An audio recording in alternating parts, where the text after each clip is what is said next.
It's gonna be fine. You're gonna go too much.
Ready? Where are we going? Yeah. Starts with the spider with the gold in the way. Yeah, that. Whatever. That's the hard part. You're gonna be okay. Okay?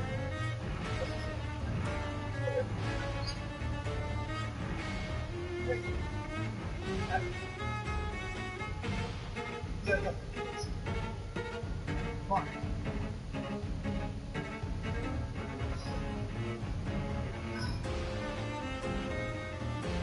No. What are we gonna do with all fucking life?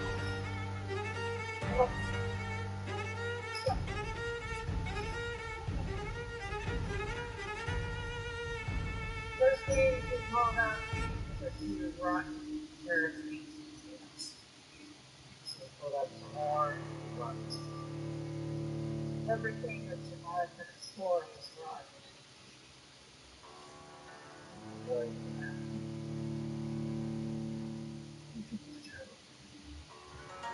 Done. Look. Sorry, okay? Every answer you can get, like, for those guys, you're basically, you have no right to keep up on the way down there. No, those for everybody. They're all upcoming. You don't know what you're talking about. Everything else is right. It's all the food you have here in the battle. If you don't know what it's all about. No, but my house. No. What are you doing?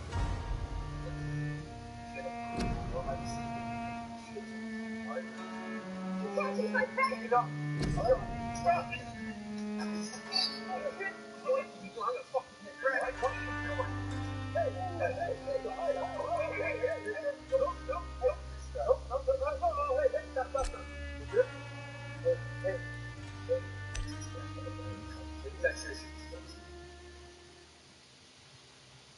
Put that.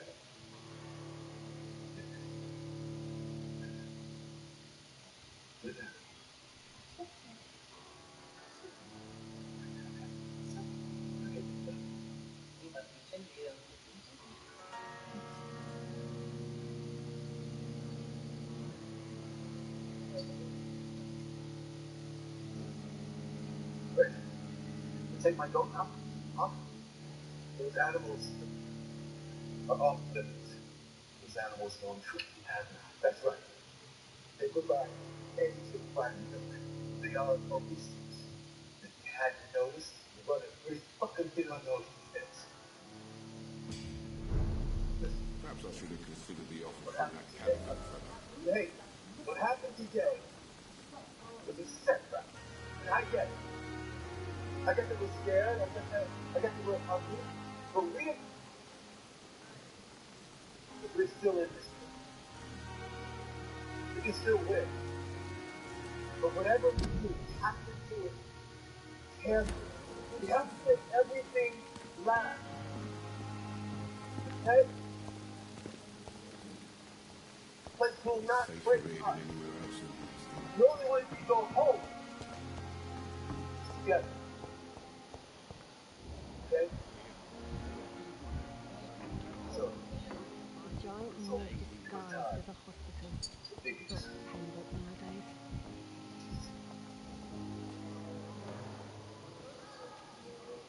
Good evening, sir.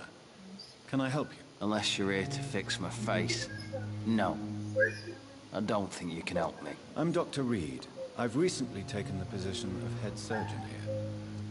War injuries, am I right? You guessed right, Doctor. German shell took my pretty little mug right off. But they still call me Thomas Elwood.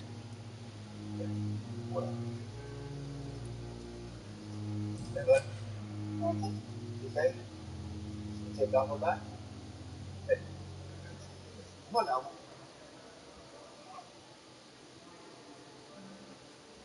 I appreciate what you're doing. How close are you to Miss Horcroft? Are you aware that she thinks she is a vampire? To wait for her next nibble is the best reason to stay here. Every time she approaches my bed, she treats me like something tasty. A normal person. Aren't you afraid? She may hurt you if the game goes too far. She's quite harmless, I can assure you. Her head's broken inside is all. Her arm busted on the outside. But she's still beautiful. Living proof that there's hope for me.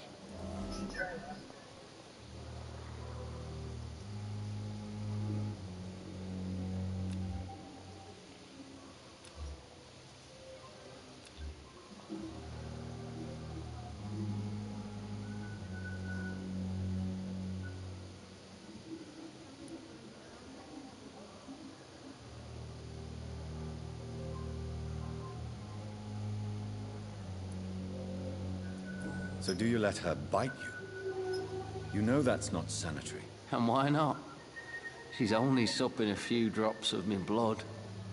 And the pain, it's real for once. She could decide to bite less willing patients. Then it's another good reason for me to stay here, Doctor.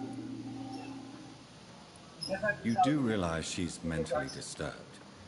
It's called the Cotard syndrome. She truly believes she's a vampire. In her madness, she never refers to my scars. And frankly, if I could, I'd join her world.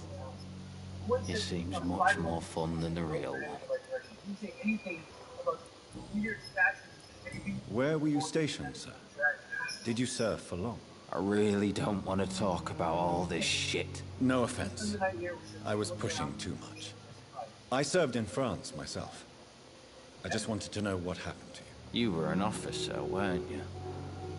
Then I doubt we fought the same war, sir. No offense.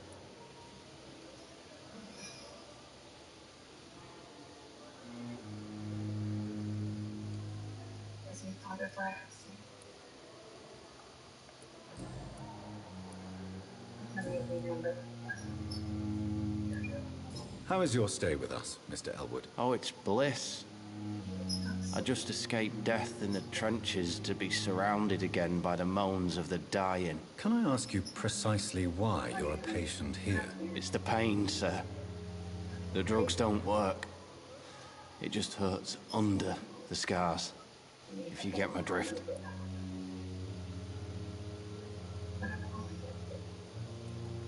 Can I do anything for your pain? Nurses gave me a bunch of pills. No effect. Told you. It's like the flames are under my skin, burning away. Who is treating you? Is someone in particular looking after your case? Nobody since the old and tired doctor spoke to me. Started to think I was forgotten about. Wouldn't blame you. You don't seem worried by that. My face hurts so much more when I smile or cry. I've learned it's easier not to speak. But be assured I'm smiling inside.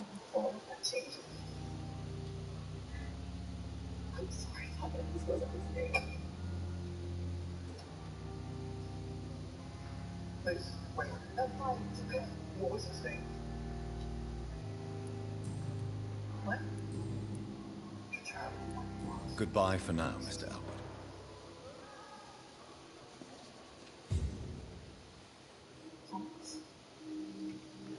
Fear and disgust on every street corner. The daily routine.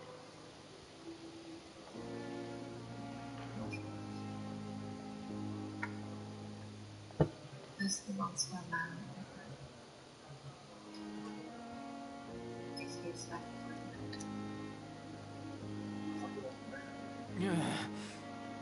Damn. The pain. It's there again.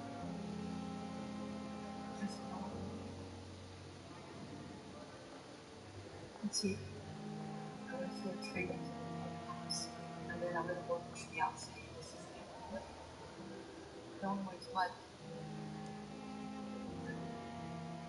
Fear and disgust on every street corner. The daily routine. My family's struck for it. I don't know what to find.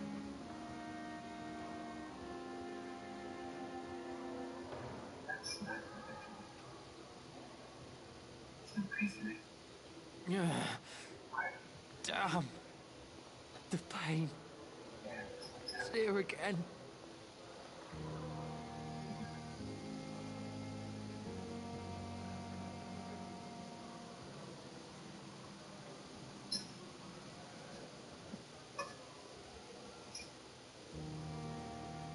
Fear and disgust on every street corner.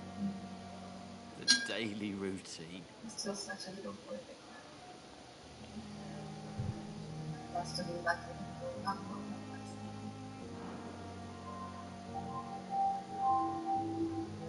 Oh my God, there's no, it's okay. It's okay. I know where to go. Thank you. Damn. The pain. It's there again.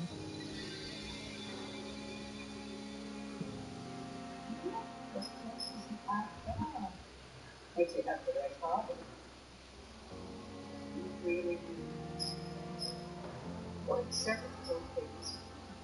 That's not bad. Fear and disgust on every street corner. The daily routine.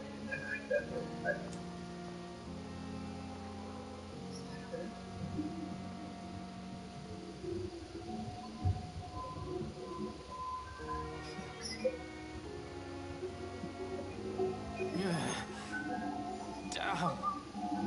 The pain. It's there again.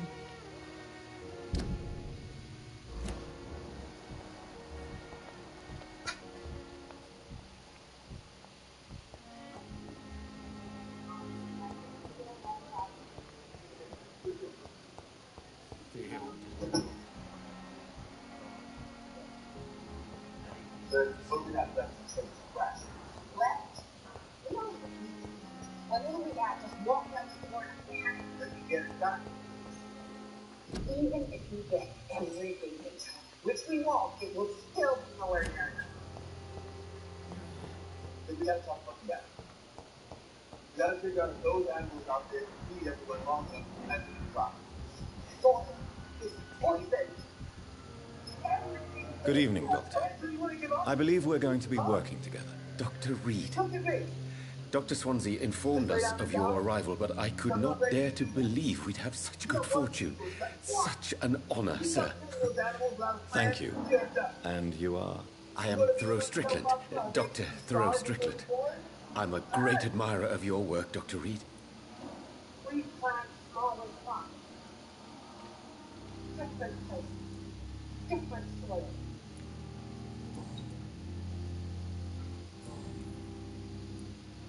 Okay. Let's say do that. What can you tell me about the Pembroke? Well, it has always been an honor to work with Dr. Swansea. But with your arrival, I can't think of a better opportunity to learn about blood transfusion.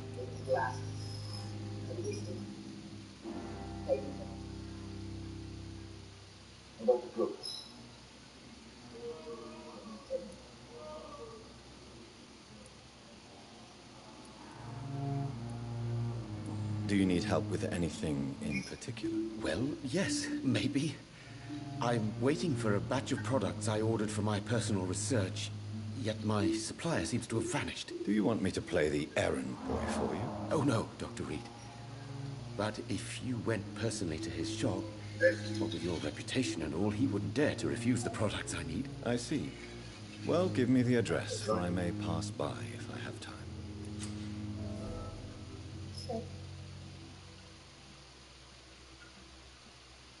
Let's hear what we were talking about.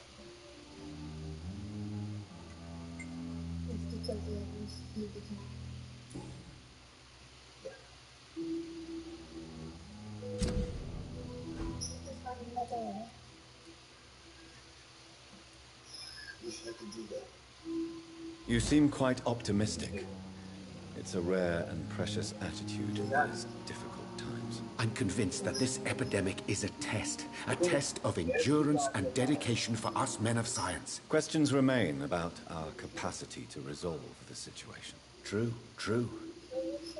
Last summer, during the first wave of the epidemic, I used to joke with Milton about the extra work.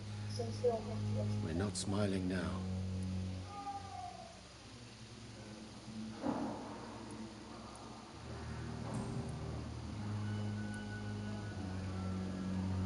Please, could you tell me something about yourself? I'm a great admirer of your work concerning blood transfusion, Dr. Reed. I run my own experiments. I'm convinced it's the future.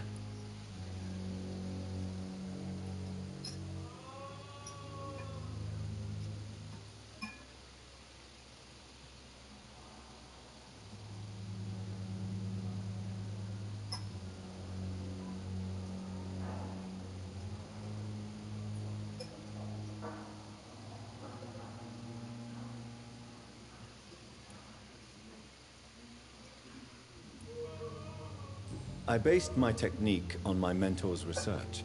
He helped me perfect my method. What is yours? I'd rather not talk about it. For now, it's just theories and first approach.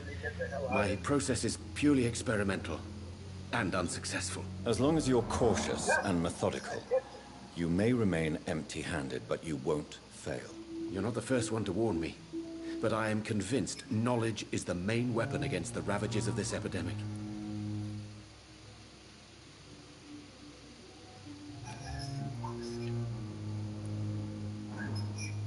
What made you choose to be a doctor? I'm not ashamed to admit you and your work have inspired me. I am honored to have the opportunity to work by your side. You're a victor.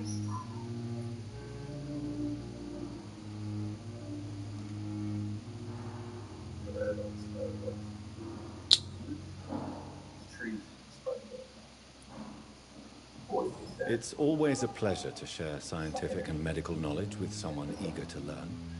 I'll be glad to help you if I can. This epidemic may be the century's most terrible disaster, but I'm convinced that we, as doctors, are the only ones able to defeat it.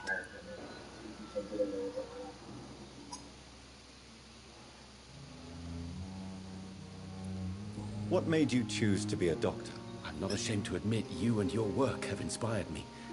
I am honored to have the opportunity to work by your side. It's always a pleasure to share scientific and medical knowledge with someone eager to learn.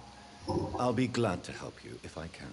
This epidemic may be the century's most terrible disaster, but I'm convinced that we, as doctors, are the only ones able to defeat it.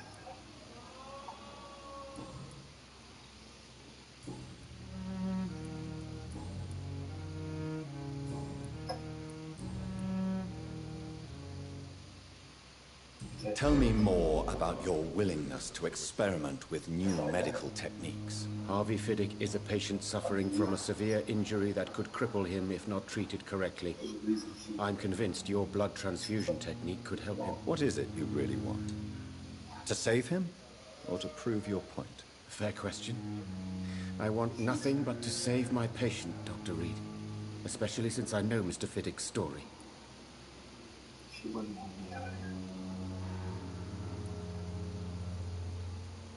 Tell me Mr. Fiddick's story. Our first diagnosis was compromised because Mr. Fiddick lied to us about the real origin of his injury. He first claimed it was an accident. But why would he hide such crucial information from us? Because he is a proud father, ashamed of putting his children at risk because of his own negligence.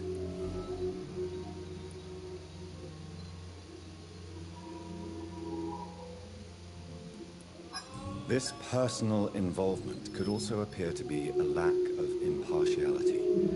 You must know that a good surgeon must remain neutral. I agree. But that does not excuse Dr. Aykroyd's behavior, a man who did not even take time to converse with his patient. Do you think keeping his distance was a mistake? All I know is that I'm taking care of human beings with desires, hopes, and fears. Not some biological machine comprised of blood, bones, and flesh.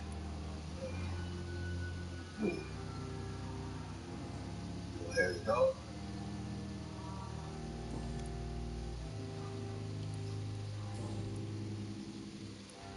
Goodbye, Dr. Strickland. Where this come from? Oh, the country. There it is. Where we should. There we go. This hospital. You ready to tell me what's going on? How long must I wait, damn it? Blaming me will not further your agenda, sir. How long is it going to take to fix me? A month? A year? You have the right to disapprove of our methods, and you will kindly apologize when you're feeling better.